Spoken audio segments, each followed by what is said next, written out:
Hello everyone, this is Matthew Frailey, founder of BreakpointTrades.com, founded it 21 years ago back in 2003 to provide advanced technical analysis, market commentary, trade ideas, and my passion, mechanical trading systems, such as our 21 SPY and ES mean reversion systems, which, by the way, we got a few of those now active. Went long on Friday last week. We had a nice bounce today. We also have our amazing KISS systems. As you can see here, we track. I developed a universal mechanical trading system that works on virtually anything. We run this across almost 750 stocks and ETFs. You can see today TMF, new smart trailing stop, that trades up 19.5%. And of course, our high performance intraday time frame. Quite a few systems went to cash over the last week or two, but we still have quite a few systems active. UPRO, that's long, the 30-minute. And let's go and get back to this newsletter video at hand. This is our backend recorder for our website subscription service. If you're just on YouTube, you're missing out by not subscribing to us because you get 5 detailed newsletters a week, dozens of actionable trade ideas, alerts to our mechanical trading systems, all kinds of stuff, active community, you name it. So consider subscribing if you're just a YouTube listener. Anyway, let me get this recording started. Hello everyone, this is Matthew Frailey with BreakpointTrades.com. This is the Monday, September 9th newsletter. As you know, Steve Nelson's back in town. He gave me a nice break. He did the last couple newsletters. So it's been since last Wednesday with the last newsletter I did and YouTube video. So I'm doing a YouTube video tonight. As you can see, newsletters are divided into 6 major sections. Same general theme as I always keep, where we have our opening statement. We discuss some admin things like our systems. We then move into the general market analysis, do a top-down approach on the S&P, NASDAQ, IWM. We look at a few major indicators, some market sectors, US dollar, currencies, Bitcoin, various commodities, and precious metals, and follow up with trade ideas. As I stated, Steve Nelson is back in town. He's done the last couple newsletters. Now, as far as before I get to that, guys, and I will cover this in a minute, just remember that the mean reversion systems, the 21 SPY and ES mean reversions, 3 of those systems took a trade last week on Friday. So nice day on those so far, with the S&P up over 60 points today.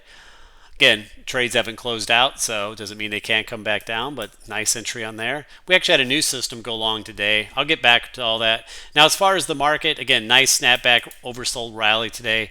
But basically, it was an inside day for the indexes in most sectors, meaning the range today was simply inside Friday's big down candle. The S&P gained 1.2%.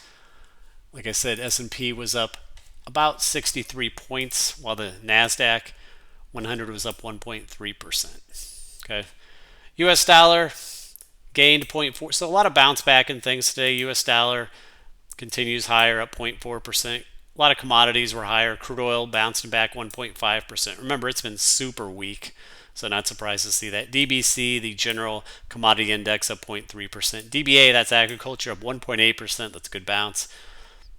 And gold up 0.3%, GDX up 1.2%.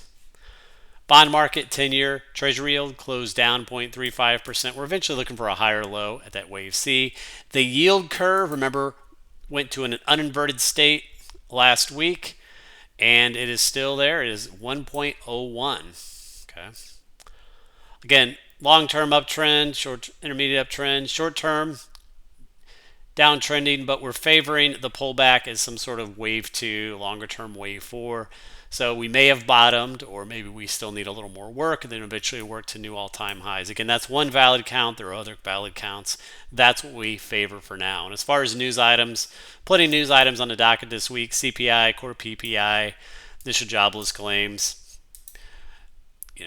and so we'll see how market reacts to that. And let's get started with everything. So first image below, item number 2, this shows you the open SPY and ES mean reversion system. So out of the 21 mean reversion systems, 3 of the subsystems are now active. So last week, On Friday, I sent out a trade notification. I actually sent 2 of them out for some of these systems. We went long midday and then we went long at the close. So the trend pullback system took an entry on SPY and MES futures. We trade MES futures, by the way. By the way, the contract for MES futures, after this week, I think it rolls over to the December. It's either this week or next week, but that's getting pretty close.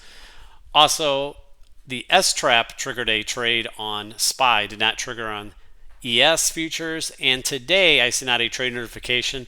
The RSI 40 took a first entry. Okay. Now you wondered, why would that go long today after an update? That's what this system does. This one typically goes long after an update when the RSI has a nice reversal near the 40%, hence the RSI 40. Okay. Now also, guys, as you know, I've discussed this last week, these other 3 mean reversion systems actually went long last Thursday. Okay, then we had the big 100-point down day on Friday. We actually didn't take that first entry trade last week. I didn't send that out, and we took the trade on Friday. So we avoided that 100-point down move, and then today was a nice day with the 63-point up move. Okay, so we avoided that down drawdown of the first entry. But that said, we technically took a first entry since we avoided the Thursday first entry on official entry on the systems. That said, I mean, I could have worked that perhaps a little differently. Perhaps we could have taken second entry size on Friday. Remember, the way these mean reversion systems work, the second entry is double the amount of the first entry, and the third entry is triple amount of the first entry. Okay, but it is what it is. The good thing is we avoided that drawdown of the first entry on Thursday. And we are up from Friday's entry. And today, of course, we have a new entry on RSI 40. Next, image number 3. So the RSI 40 system, many of you may not have seen this trade. It rarely triggers. It's been quite a while since this subsystem is triggered. And guys, by the way, some people wonder, why do you have so many subsystems? You have 21 mean reversion systems. Why do you have so many? Because some of these systems, some of them are fairly active, and there's some that aren't very active. And that was my shotgun approach to try to get as many trades as we can. Now, since we've launched the KISS systems, almost 2 years ago now, it hasn't been as important because we have a lot of action. Before, there was a lot of folks that just took our mean reversion systems, and they're highly profitable, but some years, like this year, there hasn't been a lot of mean reversion system trades. And so the KISS systems make up for that. But anyway, this one hasn't been active for a while. So here's the stats. Profit factor of 46.50. Excellent. About 43 trades over the history going back to the 1990s. 95% winning trades. And this one, average hold time about 13 days, as you can see. And there's the profit curve. Finally, chart number 4, here's the actual open trades for the SPY and ES mean reversion systems. And these are the trades that have occurred this year. So you can see, on ES futures, there's been 24 trades, 21 trades on SPY. So even though we're running the same subsystems on both SPY and ES, they don't necessarily always do the same trades, as you can see here. But you can see the open trades here. Trend pullback on ES, RSI 40 open. That went long today. Trend pullback went long on Friday. And on the SPY side, we have the trend pullback and S-Trap, both long on Friday. Okay, so these are the trades that have occurred this year. For example, in 2022, during that bear market, there was about 90 trades each. So that gives you an idea of, in volatile markets, bear markets, downtrading markets, the mean reversion systems are much more active. They can do 2 and 3 times the amount of trades. On uptrend years, they're not as active, and usually the KISS systems are doing their job, keeping you in the uptrends of the market. So again, we have systems to trade both sides of the market, mean reversion and trend following. So we're trying to capture both sides of the coin, basically. Next, image number 5, here's the KISS systems. This is the standard KISS systems. The daily, we have weekly, We have the high performance, and you can get text messages. So under the standard KISS systems, which have been long or been active for well over a year and a half now, you can see today TMF, TLT had new smart trailing stops. This TMF trade, that's the triple long bond for the TLT essentially. That's up 19.5%. Nice trade there. You can see a few things are active here in the BPT basket. AT&T is up nicely, up 26.25%. That one pays a nice dividend. A lot of these are flat though. A lot of these trend following systems went to cash over the last 1 to 2 weeks. Again, should the market go back to new highs, we'll see a lot of these start taking new long entries again because they're trend following. Okay. Next, image number 6. Here's the high performance KISS systems. And again, these are much more active. Remember, a lot of these are intraday time frames. Shortest time frame I have here is a 30-minute MSTR. Went back long today. GBTC, 39-minute, that went back long today as well. All right, UPRO that's the triple leverage ETF for S&P. That's back long. But most of these others are still pretty flat.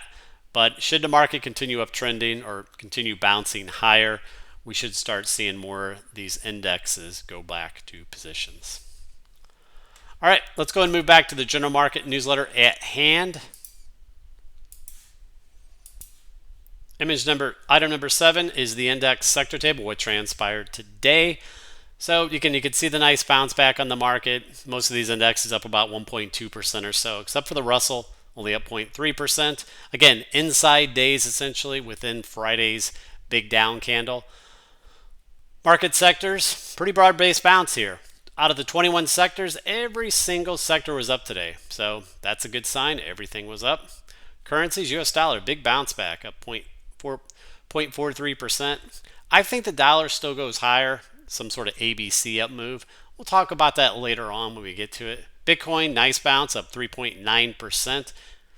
Ethereum up as well. Commodities, mostly to the upside here, except for natural gas and coffee and sugar. But otherwise, nice bounce back on a lot of things. They were quite oversold, especially crude oil, stuff like that. Precious metals were up today as well. And bond market, 10-year, 30-year treasury yields continue lower. And that yield curve, as I stated, is not inverted anymore. Longer term, I think that eventually leads to a recession, guys. Item number 8 shows the economic news calendar. Again, I already discussed all this in the table of contents. Tomorrow, we don't have too much. We have NFIB, small business optimism, essentially. Inflation data later in the week, Wednesday, Thursday, CPI, PPI. Next, image number 9. This shows you, I showed this last week, the statistics, trade statistics for September. Historically, September is a weak month, okay? Usually only posted in a gain about 30% of the time. The first trading day of September was down with a bang, very strongly last week. Before that said, we'll see how this month ends. What would really fake out the market a little bit is if the market went back to new highs in September, when a lot of folks are counting on September to be a down month based on historic seasonality. So we'll see. Next, chart number 10, here's Nvidia. Always like to cover that one. Nvidia, remember these supply and demand zones, excellent guides. Beautiful rally off the demand zone in early August, off that market bottom. Stalling at the supply zone after the bounce. Now trying to find support within this demand zone. Okay, it's a lower risk area to take a position long with a stop. Next, image number 11. Here's the 5 major indexes with simple Bollinger Bands. Again, little bounce back today. Again, look at these candles, small little candles, inside days on Friday's big down candle, except for the Dow, which, well, yeah, technically that was an inside day too. But we were quite oversold. The NASDAQ was touched in its lower Bollinger Band, so a little bounce back today. Again, onus is still on the bulls if they can continue to build upon this. I personally think we could still work higher because the next supply zone on the S&P is still about 40 points away. Next, chart number 12, here's the daily S&P 500 KISS system. It's still long. Got pretty close to that smart trailing stop last week, but still technically long here. Obviously, nice pullback from the DeMark 913 combo. And look at those 913 combos we've had since May. All producing little pullbacks, especially that one at mid-July. But even this last one produced a nice couple 100-point pullback on the S&P. Anyway, we're still holding that smart trailing stop for now. Chart number 13, here's the 4 time frames. The daily up here, again, besides the DeMark 913 combo, we had all those A's, amateur buying. That's a lower volume on an uptrend. You also had the resistance cycle. You can see there where it's cap priced absolutely perfectly. On the half day, we had a support cycle show up Friday, and we've bounced a little bit from there. We're below the ATR on all these lower time frames. Chart number 14, here's the daily S&P. Again, after that 3-wave pullback into August, which we favored. A lot of folks were looking at that as a bearish wait 5, but to me that's an obvious 3-wave pullback, not a 5-wave. Rallied up, almost a truncated move where you got almost back to the high in the S&P before pulling back. We filled that gap finally last week on Friday. Big down Friday. Today you can see that perfect inside day, almost perfectly inside Friday's down candle. Now we'll see if we can build upon this. One positive too is this moving average ribbon up here. It is experiencing the first pinch squeeze, and usually that's a pretty good guide. Next, chart number 15, here's a weekly view of the S&P I've been showing. Again, as you know, we bounced off that demand zone in early August, stalled near the highs, little bounce back here today. Chart number 16, here's the other weekly S&P. I haven't shown this for a while. Steve showed it on the weekend, this leading diagonal wedge. So under this scenario, you've either completed a 4, we're eventually going to go to new highs in a 5, or 4 could be deeper. Either of one is still valid for now. Chart number 17, here's a 2-hour view. Again, last week we previously, early to September, we broke down from that range, so it's kind of a range break. So market started selling off beginning of September, as usual. Now we'll see how the rest of September occurs. We filled that first gap. There's still an open gap below there. That's still a little concern of mine, but nice bounce back today. We'll see what transpires tomorrow. Chart number 18, here's a 60-minute view. So this shows some of these wave counts, guys. So clearly, after the August 5th bottom, you had an initial move up, wave 1, 2. That long move up was clearly some sort of wave 3. Okay, and you had a little wave 4, and then a 5. See that? So perhaps that completed a wave 1, and this is a wave 2. The whole thing being a wave 4 on a zoomed out view, and then rally up eventually to a new high in a wave 3 of 5. Okay, we do have the open gap down here to be aware of. So if we were to sell off again, that would be a magnet.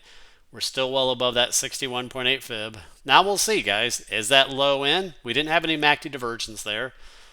But, you know, the way this market's been trading with all the algorithms and Fed and stuff like that, a lot of times the market, Steve and I have noticed, definitely behaves differently than it did, say, 15, 20 years ago. Market now tends to have a lot of these V rallies and big sell-offs, when in the past it really didn't seem like it didn't do that. So it is what it is. But anyway, nice rally up. Now we'll see, you know, is wave 2 in or is it not in? I still think this pushes higher though. Next, chart number 19. Here's a 30-minute chart. Steve showed this in the weekend. You can see the open gap down there, which wish we would have filled that, but we don't have to fill it. Anyway, you can see the 2 dotted lines here. That's a symmetry move. So perfect symmetry move essentially to Friday's lows where we then bounced. Now, just above there in that box is a supply zone. That's why I stated that the next supply zone for the S&P, there's still room to get up into there. I think at least at minimum we get up to this supply zone. Even if we're going to pull back again, I think we get at least to that supply zone. Or we have a low in place. But I think at minimum we get to that supply zone. Next. Chart number 20, here's a 15-minute view. You can see last Thursday we stalled at that supply zone that I had marked. then we had that crater sell off into Friday. That's where the mean reversion systems took a trade notifications I sent out. Then today, nice gap up. There, by the way, there's another open gap now today. So if we were to pull back immediately from here, that could be an area. Otherwise, as I stated, you also have another supply zone up in here between 54.90 to around 55.20. I think at minimum we get up at least to that area. Driver 21, here's SPXU. That's that triple inverse ETF that I gave out a couple weeks ago, is a hedging instrument on the S&P. Had a nice base on the 60-minute. Gave a great trade. Filled the gap. Got up. Didn't fill that next gap. Pulling back. Honestly, this still looks okay, though, based on the volume patterns. So I would still keep an eye on this. But it gave you a nice trade so far. Driver 22, here's the triple Qs KISS system. Now, this did stop out. Exit on Friday, almost a flat trade essentially. It had a great entry there in early August, but pulling back again. It is what it is. It's the KISS system. It uses this smart trailing stop technology. If the market bottoms here and continues going up, it'll simply go back long. That's what the KISS systems do. Nice pullback, obviously, from that DeMark 9, and really all those other DeMark 9s. The triple Qs have been much weaker than the S&P. Driver 23, here's the 4 time frames. First off, the daily upper left. By the way, you see how we stalled at this resistance cycle a couple weeks ago? Well, we got a support cycle as of Friday and today, trying to bounce from there. DeMark 9.5 day, we're below the ATR and all these lower time frames, which is your resistance. Driver 24, here's the weekly view. Just been showing this. As you know, on August 5th, we bounced off that uptrend line, off the demand zone, and off that 50-week EMA. So you had 3 technical factors all lining up in the same spot. Whenever you have multiple things lining up, not just one thing, like not just one trend line or one demand zone, that's usually very powerful when you have multiple things kind of converging in one area. Next, driver 25, here's the, sorry about that, triple Q's daily chart. Again, you can see the inside bounce today. Again, just like on the S&P, as Steve states here, this decline looks like 3 waves. Corrective, A, B, C. So ABCs are corrective, guys. And that's why we're looking for a rally, which we got in early August to mid-August before selling off here. But we did bounce off around that 61.8 fib. That was what I wanted to see held. So nice little inside day. We'll see if we can get some further push up. Driver 26, here's a 2-hour view. Again, we filled a couple of those open gaps on the downside. All right. The S&P didn't fill its last gap, but the Qs did. Notice the supply zone above, so that could be a magnet here in the short term. We do have a potential little trend line break on the RSI. That can be good. That can give you a good signal, just like that last signal gave you a good sell signal in an RSI trend line break back in mid-August. Driver 27, 2-hour view shows you the same thing. The supply zone above. And again, guys, start learning how to identify these supply and demand zones. But this shows you here. So, for example, you got a break in structure here, which means you broke below the recent low. Okay, then you rally up, form a lower high, and that sets your supply zone. The demand zones are the opposite. You have a break in structure to the upside, then you pull back, do a higher low, then move up, and that sets your new demand zones. Next, driver 28, here's a 60-minute view, just showing you the same thing, the gaps, stuff like that. The fibs, we bounced near that 61 fib last week. And driver 29, here's a 15-minute view. You can see the supply zone last week where we faded, and the bounce back today. Driver 30, here's IWM small caps. They were weaker today, up 0.3%, unlike the other indexes, up about 1.3%. They filled their gap last Friday. Today, a little inside doji day.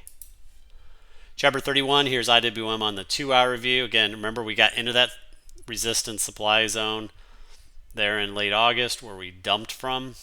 We basically filled that open gap last Friday. That does it for the indexes, guys. Let's go ahead and move on.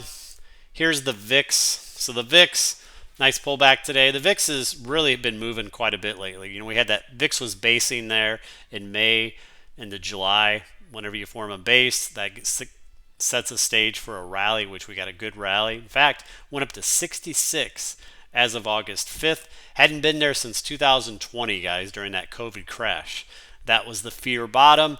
Then the VIX closed back inside its Bollinger Bands on Tuesday. That next day, that was a VIX Bollinger Band buy signal. Excellent signal. Then the VIX came down to its 200-day moving average. Twice it tested, so a double bottom before bouncing to the Bollinger Bands and pulling back. Looking at the intraday VIX, here's the 60-minute view of the VIX. Great clean chart. You can see the demand zone, which held. Okay. Then the VIX rallied up again. There is a gap down here which is unfilled. So if the market wants to rally here, that gap, and there's some gaps below that could be filled. There's obviously the unfilled gap way up here, but if that occurs, guys, then the market would go to new lows for the VIX to get way back up to there. I don't favor that. I favor more eventually of working down. Chart 34, here's a 60-minute view. Steve showed this on the weekend. Little 5 waves up. Whenever you have 5 waves up, then you always look for some sort of reversal. We got that today with the market rally and the VIX selling down. Chart 35, here's the McClellan oscillators, the NAMO and NIMO. So the NIMO closed below its lower Bollinger Bands last Friday. That usually sets a mean reversion bounce at least when it's below those bands. And we bounced back today, so that played out. And chart 36, here's the S&P versus the SPXLP ratio. You can see the two tend to move together, highly correlated, the ratio to the S&P. But the big canary in the coal mine, the early warning of that market sell-off, was the fact that the S&P got near the highs, but this ratio was just crashing down, and eventually then it pulled the market down. Now it was below its lower Bollinger Bands, very oversold here for 4 consecutive days. I think it closed slightly back, just barely inside the bands today. Chart 37, here's the 10-year Treasury yield pulling back. Remember last week it did make a new low there. We do technically have some potential MACD diversions, but too early to say if a low is in, obviously. Chart 38, here's the weekly view I've been favoring, this ABC move, and this is still playing out. Should we get down into this range, we got a big demand zone here and 200-week moving average. Chart 39, here's the yield curve. Remember, this is now back to 1.01. In fact, it fell today. It closed at 1.02 on Friday. So it is in an uninverted state. If it remains above here and builds, to me, that's usually shortly after, that's when your recession starts. Now, the other yield curve, the 10-year and the 3-month ratio, is still inverted. But this is the main yield curve, so it is back to an uninverted state. I think we're eventually going to get that recession, guys. No soft landing. I'll be happy to be wrong, by the way, okay? Chart 40, just looking at a few of these sectors. Not going to cover them all. Remember, every sector was up today, guys. XLK, bounce back. Inside day, basically back right to the 200-day moving average. Chart 41, semiconductors, same deal. Bounce back, recover the 200-day moving average inside day. Chart 42, XLP. Consumer staples tend to be a defensive area, and this thing has been super strong, even up again today. Chart 43, financials, also bouncing a bit today. Again, everything bounced today, so chart 44, utilities, bouncing back, potential little wedge forming here to be aware of. Still uptrending, but there is a wedge forming, so be aware of that. Also, the MACD is starting to leak oil. Chart 45, NE, that's one of the utility stocks we've had on here, and kind of a cup and handle look we've placed, but it's really just a slow mover, you know what I mean? So here I put a trend line that one could use as a stop. And finally, chart 46, XLE Energy, bounced back today a little bit. All right. Moving on to commodities. Chart 47, DBC, the index. Remember, this has been super weak. Lost that big support last week. Bouncing back today a little bit. But that previous support is now resistance, by the way. Chart 48, here's the weekly view. Remember, we slightly moved below this weekly coil. So it definitely shows inflation's been cooling with these moves in commodities and crude oil. Chart 49, corn. This is agriculture ETF I gave out a couple weeks ago. Out of this falling wedge, MACD divergence. You had a beautiful long trigger there. This trigger at 17.18, 1 penny above the doji. Stop essentially at the low, 17. So you had a 18-cent stop, guys.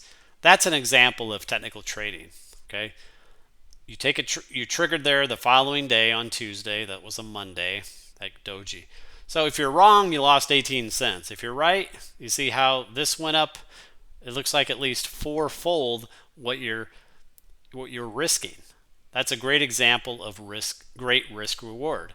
Trading is not always about being right. It's about finding little areas like this where you can have a tight entry, tight stop, but if you're right, you have a big potential reward. Anyway, nice move out of the wedge. One thing this could morph into is an inverse head and shoulder. You can see the potential left shoulder, head, and on an eventual pullback, if it's a higher low, some sort of right shoulder. Chart 50, crude oil USO ETF, as you know, been super weak. Filled that gap last week. Trying to bounce a little bit off a demand zone here now. Chart 51, here's the crude oil commodity itself. Remember this big coil, which broke down early last week. A little bounce back today, kind of inside day. Again, this area's been super weak, maybe indicative of some slowdown in the economy, world economy. Chart 52, here's the weekly view of crude. You know, remember, broke that coil last week in a big way. Chart 53, copper. A little bounce back today. Not much else to say. Chart 54, DBA agriculture up 1.8%. Potential higher low in there. Good area for a stop if you're long. You can see the moving average ribbon squeezing. Chart 55, there's the weekly view. Again, my favorite view is this had a completed ABC, and this will eventually work higher. Beautiful cup and handle pattern that I pointed out early this year, which triggered in late January, early February, and that was a great trade. Chart 56, wheat. This has also been strong. Had a nice little bottom there, which it held. Rallied up last week, pulled back today, found support, 560, held it. Now, here's the way to trade it. WEAT, ETF. Chart 58, here's Bitcoin. Nice bounce back today. So now we'll see if this can build or not. Chart 59, here's Bitcoin on the weekly. So again, I'm still favoring that we put in a wave 4 low at that 49,000 low there, where we tested that previous resistance became support. Or if we were to make another low, then wave 4 can be pushed out there. Eventually favoring a new move to a new high in a wave 5. Next, chart 60, US dollar. Nice bounce today. So remember, the dollar found support in that support zone, rallied up, initially stalling at the declining 20-day moving average. Not surprising. To me, that looks like an initial wave A up, pull back higher low, wave B, and the dollar, I'm thinking, can push higher again in a wave C, maybe get to that downtrend line or 50-day moving average. Now, if that occurs, I'm viewing this as a wave 4 bounce for now. Okay, you can see this we've had labeled for a while. Chart 62, here's Japanese yen, which has had a nice last couple months. Nice move up. Remember, I gave these long ideas on this back in June and July. Moving to precious metals, chart 63, here's gold. Slightly up today, but again, last week it did break that wedge, back tested it, found resistance. So we'll see, guys. You know, can this go and make another high, or do we finally have a high in place here for now? We'll see. Long term, I'm super bullish, but I'm eventually looking for a deeper pullback. Chart 64, there's the weekly view. Again, what I'm favoring here is a nested 1 2 1 2. So you have wave 1 2 and then another smaller degree 1 2, right? 3 4 5. So I'm viewing this or favoring it as a wave 5 of major 3. Okay. Too early to say if that's complete. Once it's complete, I'm looking for a deeper wave 4. This is now a demand zone down here, so that would be a target area. You can see the divergence on the MACD and the RSI. But under a wave 4, that would eventually form a higher low and go to new all-time highs in a wave 5. Chart 65, here's the monthly view of gold. Just beautiful pattern. You had a cup and handle back here from 2013 to 2018, 19. Moved up, formed an ascending triangle, cup and handle like pattern, broke out. You can see we're in this major wave 5, or 3 I mean. When this ends, I'm looking for a pullback eventually down to here, maybe demand zone into wave 4. But that's a great buying opportunity because then I'm looking for new all-time highs in a wave 5. Chart 66, silver, little bounce back today. Again, I'm still favoring that silver simply completed that ABC into early August. Chart 67, there's the monthly view. This big monthly 4-year coil broke out earlier this year, stalled into that first supply zone, but it's been consolidating nicely. Remember, guys, this is a monthly chart. Each candlestick is 1 month, so it takes quite a while for this to play out. But assuming this holds out up above the coil, I'm eventually looking for a move up to these upper supply zones. So that would be an excellent swing trade if that occurs. Chart 68, Palladium. Now this is the weekly chart, ETF. Now, while gold has been super strong, Palladium has not been. But it does have a bottoming look here. Remember, this is a weekly chart, so this may be lower risk down in here. Needs to take out that upper trend line, obviously. Chart 69, here's GDX daily. Again, little bounce back inside day. Here, it's still above this channel. The stocks have been underperforming lately. They outperformed a little bit today, but the ratio overall has been downtrending. Chart 70, here's the BPGDM GDX trading system. Nice little trading system, very clean with these Renko chart and the parabolic SAR signals. This has been on a sell signal, as you can see. Moving to the final part of the newsletter, which is trade ideas. So Chubb, which I put on a newsletter back in mid-August in this coil, has been an excellent swing trader. Okay, rallied up initially, pulled back, held that 9 EMA. So if you're still long a piece of this, that higher low there to me would be the obvious stop. Put a stop there for your remaining position. Chart 72, here's 60-minute view. You can see that coil a little better action. Just absolutely beautiful. Break of the coil, back test. Found support on the back test. Been moving higher. Now that said, this next push is forming some MACD divergence. Okay, be aware of that. Chart 73, TARS. Remember, this is the long idea mine from last weekend. Kind of an inverse head and shoulder pattern. Triggered last week on Tuesday or anyway, but moving up here, patterns playing out. Chart 74, Duke Energy. Remember, nice long idea of ours. It was actually given to us by a subscriber.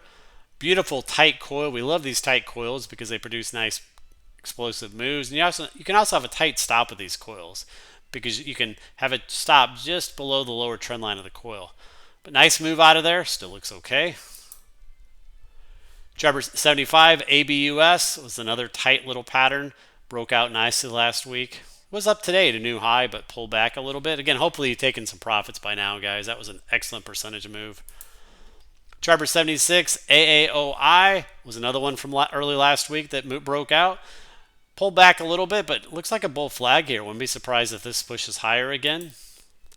Chart 77, YUMC. It's been on a watch list forever. But to me, it's still good valid. You can see how many times it's tested this resistance at 34.50. 1, 2, 3, 4, 5, 6, 7 times. So it's clearly validating that as resistance. If it can punch up through here, I think at minimum it tags this 200-day moving average. Chart 78, GPN. It's been on the list since last week as well. Still in a nice pattern here. If it can hold this, if it can break through here, it maybe even make it to the supply zone way up here. Chart 79, here's Intel. Intel's been in the doghouse. It's kind of at the bottom of a little rectangle. We'll see if we can find support there. Here's some new setups, guys. I added 3 new ones. So Nova, I think it's a solar play. Really a nice rounded bottom here, bull pattern as you can see, and you're forming a coil inside that pattern, almost a cup and handle look as well. Jabber 81, FWRD, forward air. Nice little pattern, horizontal rectangle with the resistance corresponding with the 200-day moving average. Resistance is 34.20. Jabber 82, MBD, another one that looks decent. Nice little flag pattern. And at minimum, I think it fills the gap, which you can see right there above. Next, TCPC. This is that BlackRock dividend play. Pays about a 12% annual dividend. Pays quarterly. In fact, at current prices, it's paying about a 14% dividend. The reason why I like this one is it's had a nice correction. These dividend plays, one way to play them is to buy them after a nice correction. And let me show you that. So chart 84, here's the weekly chart. You can see, again, it's kind of been channeling in a range for the last 3 years. And it got near the lower portion of the channel. So it already had a nice correction. So that's why I think it's a lower risk down here for the dividend. The dividend will be paying, I think it's ex-dividend date is September 15th or 16th. So you still got a few days to buy this if you want to receive the dividend. All right, guys, have a wonderful rest of your evening. Thank you for all your support. Check on futures. ES futures are up 1 point, so things are pretty flat tonight. We'll see what happens tomorrow. We'll see if we can get it up to those next supply zones. And enjoy the rest of your evening. Take care.